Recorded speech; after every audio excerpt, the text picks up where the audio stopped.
What's going on, everyone? When it comes to the Kyrie Irving trade to the Los Angeles Lakers, it has been an absolute roller coaster ride, right? We get constant conflicting reports. Every negotiation turns into a new negotiation, and then somebody comes out and says, oh no, it's this negotiation. And so I wanted to make a video kind of showing you all of the negotiations at this point and kind of cover some of the main points up to this point and kind of bring you up to speed based on everything we know at this time. And in regards to Kyrie Irving, we've gotten the report that the deal is pretty much done, that they have the constructs in place and they know what the deal is going to be, and that they're just kind of shifting focus to Kevin Durant and see what develops there. But we've also got reports that, Kyrie Irving is willing to stay in New York, right? He's willing to stay in Brooklyn and play for the Brooklyn Nets with or without Kevin Durant. And I don't think that that is a coincidence. That is clearly a report from the Brooklyn Nets to try to put some pressure on the Los Angeles Lakers, because if there really is a sort of standstill in the trade, then you would imagine that Brooklyn wants to gain and do whatever they can to kind of force the Lakers' hand.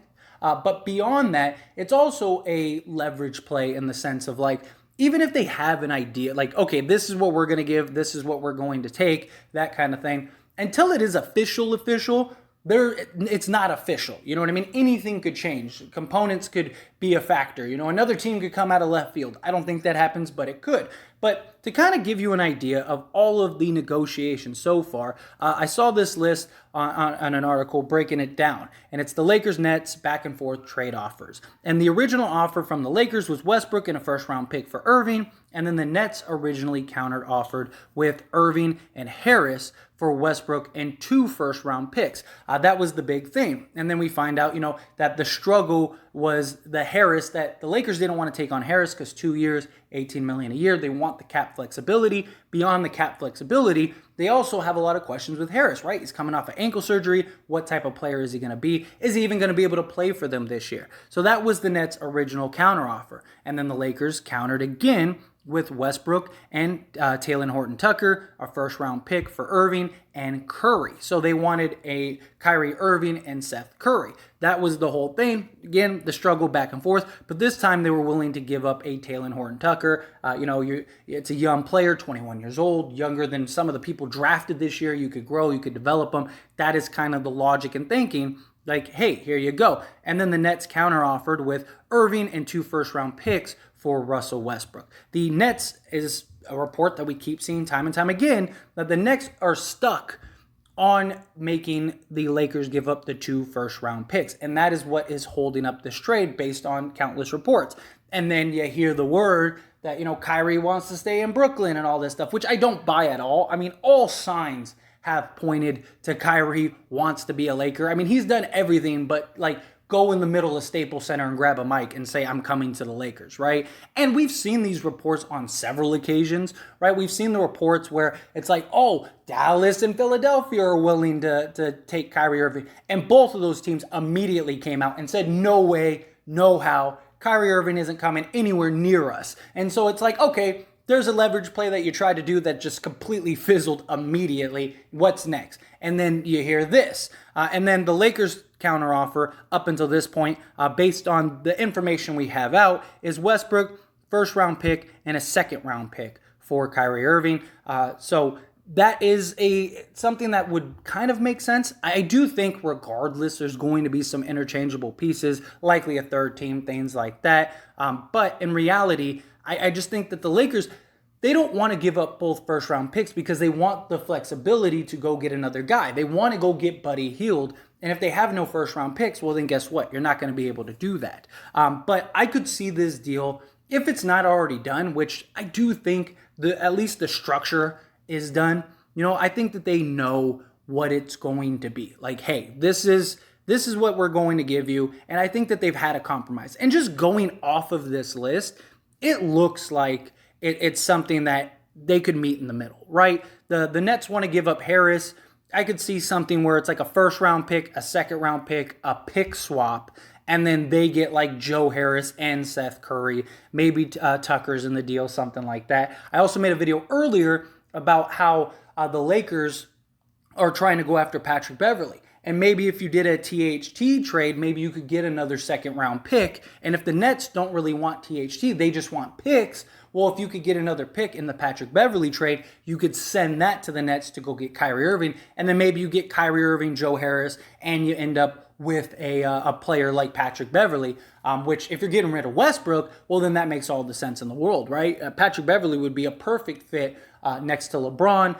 Could be off the bench, could be a starter, could be that guy that can knock down shots, play defense. Kyrie isn't the best defender in the world, so it'd be nice to kind of have that pit bull guy that could guard, the opposing point guard, stuff like that, get under people's skins, things like that. But this is kind of where we're at as far as this goes. But as far as Kyrie Irving goes, I really still believe that he's going to be a Laker. We see all the conflicting reports, but a lot of the conflicting reports seem to be directly linked to the Nets camp, right? I mean, all of them. Like, they're not generic reports. It's like just very specific, favoring the Brooklyn Nets. And it's because the Brooklyn Nets just keep throwing stuff out there. And now you hear these reports. Like I said, they already did the report with the Dallas Mavericks and the Philadelphia 76ers, and that blew up in their face. So now the report is, well, Kyrie Irving wants to be a Brooklyn Net regardless. Even if we trade Kevin Durant, guess what? He still wants to stay in Brooklyn because this is his home. This is his place. And yet he hasn't been in Brooklyn since he signed the extension and said, I want to be traded to the Lakers. Every big insider in the world right now has all said that Kyrie Irving wants to be a Laker. His camp has told everybody, all teams, anybody, that Kyrie Irving wants to be a Laker. The Lakers are the only team that wants Kyrie Irving. There is no way that that's going to happen. But to break it all down, like it's not a coincidence that you hear these trades are at kind of an impasse, right? And the Nets want to first, and the Lakers aren't budging. And it's like the Nets are trying to do whatever they can to get the Lakers to budge. Well, how do you do that? Well, Kyrie Irving wants to be a Laker. Like, Kyrie Irving hasn't sat down and talked to LeBron James. You don't think that Rob Pelinka's talked to LeBron and been like, hey, man, so what's really going on with Kyrie? Like, what does Kyrie really want? You're telling me LeBron hasn't talked to Kyrie Irving? I mean, they were in Las Vegas together at the Summer League. Like, there's no way LeBron and Kyrie haven't had a conversation at some point, and Kyrie has said, I'm coming to the Lakers, be patient, it's going to happen. Tell your guy to stand strong, whatever the case may be. I guarantee that that's the case. And you don't think Rob Pelinka's asked LeBron, like, hey, is there really any merit in this? Does Kyrie really want to stay in Brooklyn? You think LeBron's going to be like, not going to know, and he's going to be like, I have no idea. Good luck. Take your guess as good as mine. No, he's going to say, I talk to Kyrie regularly. He wants to be a Laker. He's coming to the Lakers. Do what we got to do. And I'm sure Rob Pelinka's worked out with LeBron, like, hey, look, we don't want to give the two first because we want to be able to upgrade beyond just Kyrie Irving. They want us to take Joe Harris. That just messes up flexibility. We're trying to capitalize on your tenure here as well as we can. We can get Kyrie either way. Like, we're going to stay put and play hardball. And, of course, you hear the reports of LeBron, oh, well, I want to, I'm not signing an extension. I mean, he hasn't said that publicly or anything, but that's the reports that LeBron has made it clear he's not signing an extension without Kyrie because LeBron wants to put pressure. Now, I do believe that LeBron has mentioned that to the Lakers because we saw him do that same thing with the Cleveland Cavaliers, right? That he's like, hey, if you don't upgrade this team, like, I'm signing one for ones, and I'll leave at any point that I think that it's not working here. And I imagine that they've done the same thing with the front office and the Lakers. But here's the thing. Even if LeBron doesn't sign the extension, if Kyrie Irving just signs next year, you think LeBron's going to leave? No. He's going to stay because he wants to be with Kyrie. He'd still have Anthony Davis, and at his age, he'd still be able to do it. He could even take a pay cut and bring some other talent around. And at that point, if they don't get Kyrie, the Lakers might have like a Buddy Hield. What if the Lakers get Buddy Hield, Patrick Beverley, and Miles Turner? Because in the deal for Patrick Beverley, you end up getting another first. So now you have 3 first-round picks, and you end up trading that for Buddy Hield and Miles Turner. Plus, you probably got to throw in Westbrook or whatever. And so you have a real competing team that can very likely make some noise depending on how Anthony Davis is. And maybe you have a deep playoff run. Maybe you win the NBA championship. And then it's like, well, guess what? We're going to upgrade this year because we're going to get Kyrie Irving. We're going to win another championship. And we'll still have Miles Turner. And we'll still have Patrick Beverley. And we'll still have Buddy Hield. So, no matter what, the Lakers are in a good position. And it is in their best interest to just stand pat and be patient.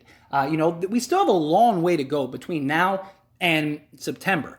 And not just that, you still are in the middle of summer league, even if the deal is done, because I've had people say like, well, you've talked about the deal being done and stuff like that. Like, look, I'm just putting out the reports and information that's out there based on the information that's out there. I'm trying to put it together for people. I don't know. I don't know Kyrie and LeBron. Like, I don't know what's going on in Kyrie's head. Kyrie flip-flops so quickly. At 1 minute, he could want to be a Laker, and the next minute, he might want to be with the Nets.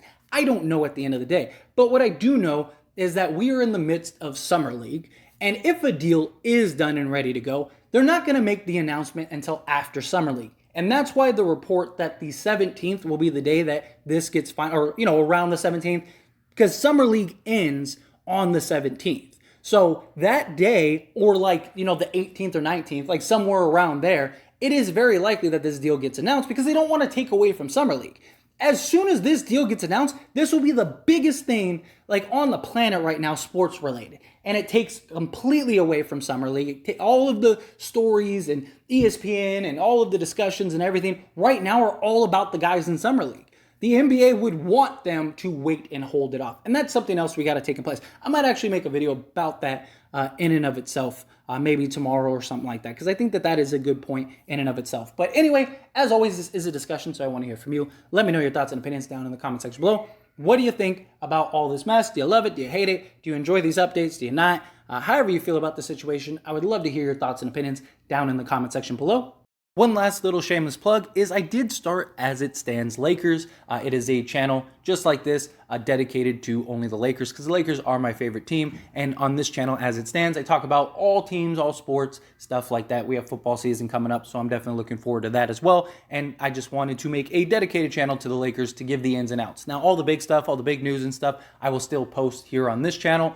But if you want all the ins and outs and just rumors and theories and just discussions just strictly on the Lakers, link down in the description or in the comment section. Go check out the channel, subscribe to the channel. I'd really appreciate it. That being said, hit that like button. Helps me out a lot, lets me know you enjoy these types of videos, and I truly appreciate it. If you're not subscribed to the channel, hit that subscribe button, followed by the bell notification. Stay up to date with all things sports. Join this wonderful community and all of our discussions. I'll see you all in the next one. Thank you.